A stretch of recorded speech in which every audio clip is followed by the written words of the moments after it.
Hi to everyone who is here with us today. Thanks to the Islamic Human Rights Commission for the invitation. Since October last year, mobilizations of all kinds with very diverse format and agendas have multiplied worldwide. Some sources indicate that between October and November 2023, around 39 countries had demonstrations in support of Israel, while more than 80 countries had demonstrations in support of Palestine.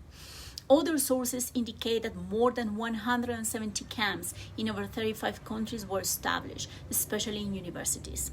This massive mobilization, which has lasted over time, emerged in a context of serious limitation of the right of peaceful assembly at a global level. So it is important to understand that the crackdown of the peace movement does not come alone, but is part of a global trend, an anti-protest virus which has unfortunately been established and spreading for several years now. The specific situation of protests and other solidarity actions pro-Palestine that take place in universities reflect a potential hostile environment for the exercise of the rights of assembly and of association. This is why I am holding meetings with students and faculty members from a very wide number of universities in the US, the UK, France, Netherlands, and Germany. And also I have received information from the situation of universities in Canada and in Australia. And I am also contacting and having conversations with law enforcers.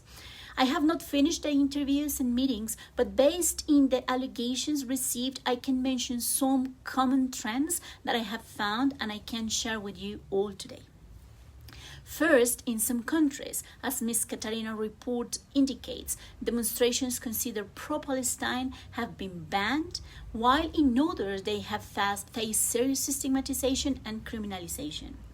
However, the response of the security forces has been very uneven. While in some places police refuse to apply prohibitions or refuse to repress or use forces, and even they have established peace units to be in permanent contact with the people who is protesting. In other places, they have been excessive and violent reactions against people who is participating or in camps, and also have been arrested.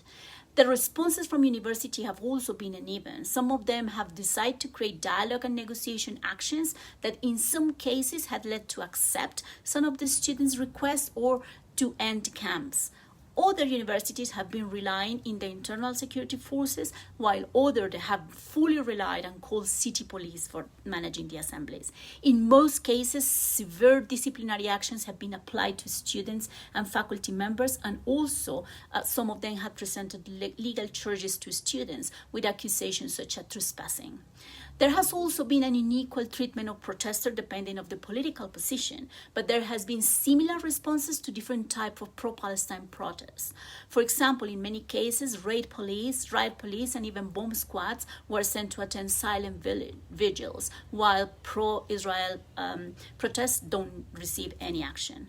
Both the police repression and the university sanctions have affected disproportionately migrant students from specific ethnic groups and leaderships, and in several cases, a clear profiling can be easily identified.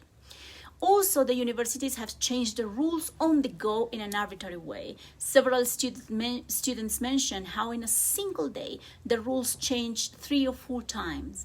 And some of the actions like closing campuses and occupied buildings, and including the closing of library in exam periods, I've seen like punishments for the whole community and impeding the community to participate.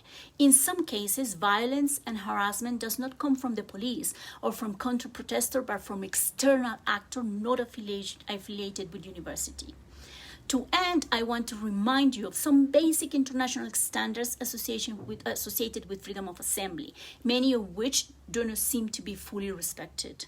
1, the states have the obligation to abstain from unduly interfering with the rights of peaceful assembly, but also to facilitate it and protect it. This means ensuring that the rights of freedom of peaceful assembly are enjoyed by everyone without discrimination of the basis of race, color, sex, language, religion, political or other opinion, national or social origin, and age. Second, any restriction of the exercise of peaceful assembly must comply with requirements of legality, necessity, and proportionality. Third, the prohibition of a specific assembly can be considered only as a measure of last resort. Where the imposition of restrictions of an assembly is deemed necessary, the authorities shall first seek to apply the least intrusive measures. Fourth, states should facilitate and protect peaceful assemblies, including through negotiation and mediation. The use of force by law enforcement officials should be exceptional. Any use of force must comply with principles of necessity and proportionality also. And acts of sporadic violence do not make an assembly violent. 5, the management of the protest must always be content neutral. I invite you all to know the model protocol for law enforcement officials to promote and protect human rights in the context of peaceful assembly, developed by my predecessor in collaboration with the UNODC and the Office of the United Nations High Commission for Human Rights. I hope the conversation today is fruitful. Thank you again for the invitation.